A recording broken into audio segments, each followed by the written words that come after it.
Our story begins here on Riverside Drive, a spot that has been named Kayak Cove, which lies just a few feet east of the city marina. I've been coming here for the past 2 years and never had any major issues aside from a stinky shoreline with some dead fish or a heavy buildup of algae, which isn't fun to cross through. But in recent months, the rising levels of the Great Lakes has threatened not only this tiny kayak spot, but the surrounding communities, structures, businesses, and wildlife that the lakes support. Join me as I venture around the island, eventually going within the island to explore the effects of the rising water levels on the Peche Island and the surrounding community, as well as looking into some of the possible solutions. If you watch closely, in just a second here, you'll see a fish jump out of the water.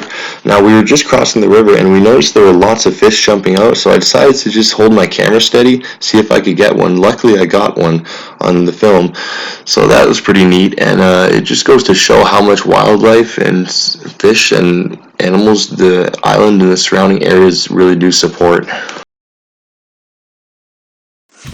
The effects of the rising water are first noticed in our journey on the Detroit River itself.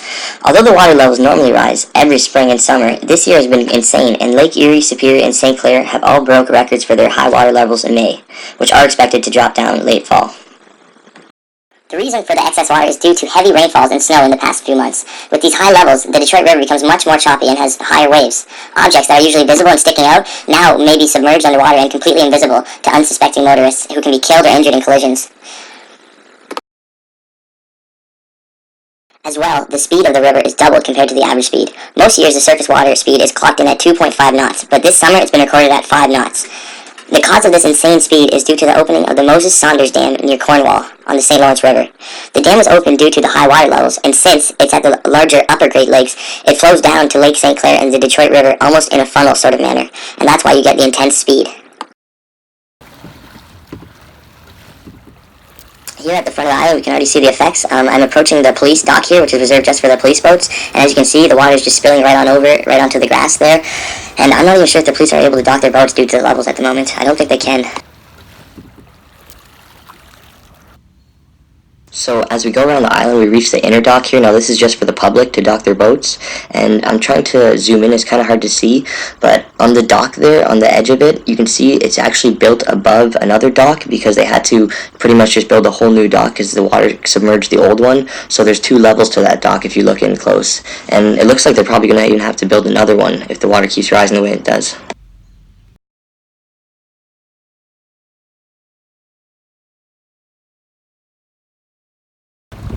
So the island actually was experiencing quite a bit of erosion even before the increased speed and the increased height of the water. Here you can just see a good clip of the water. I don't know, it's hard to kind of tell, but it's quite choppy and wavy here. And all these waves just smash on the side of the island, and as you can see, the shoreline is quite eroded there. But with all this increase in speed and waves, it's just going to happen much, much faster. And it's really interesting to note that actually a quote from Drew Dilkins, he was talking about the island, and he explained that there was 160 acres in 1965, and now there's only 90 acres left. Now, the island being here is a big deal for a lot of the wildlife that lives around it. They just pretty much depend on the island to live there for shelter, for food, and habitat. Here's a few clips of some of the animals that you might find there. There's a lot of swans, a lot of geese, all types of birds. There's also deer. Unfortunately, I didn't get a picture of those, though. Right here we can already see a consequence of the rising water on the animals. This swan nest is pretty much submerged underwater. Usually it's stacked and built up a lot higher, but I'm sure months ago it was, but now it's almost underwater. As we go around the island, we make our way to the inside. This is the inner beach, and as you can see, this beachfront here is pretty much extremely eroded. It used to be a lot easier to get up, and there's less of a slope. Now it's just a sharp edge, and you can see it's hard to get onto with a kayak.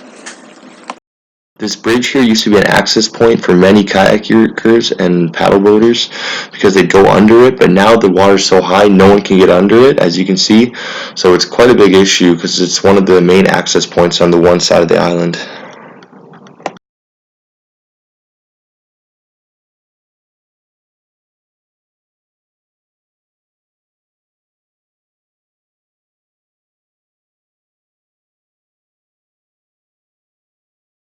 But luckily, all hope is not lost for Peche Island. Just this year, City Council had approved a $2.5 million restoration project to help the island fight erosion. They had added sandbags and crushed stones to pathways to prevent flooding as well to stop water from flowing over the edge and onto the island. The main method of shoreline erosion control they have employed is by dumping large rock piles in front of the island to stop the crash of waves. If all goes well, the restoration project should drastically reduce the rate of erosion at which the island experiences. Another thing worth mentioning is just showing the sandbags and the pile of sand or the pile of dirt there that they installed at the front of Kayak Cove. Now that's just so the water doesn't crash over and actually spill onto the road as it's been doing the past few weeks. And if you look there, you can also see the water splashing over onto the fishermen's feet there. It never used to be that high. You never really see it splashing on the concrete like that. I also just want to emphasize that this rising water level is not only a problem for Peche Island. The whole surrounding community, there's tons of flooding in LaSalle, Amherstburg, all over the place. There's also marinas, like the marina right beside this kayak point has been shut down actually because the water's just too high. I just chose to focus on Peche Island just because it's a local area to me and I go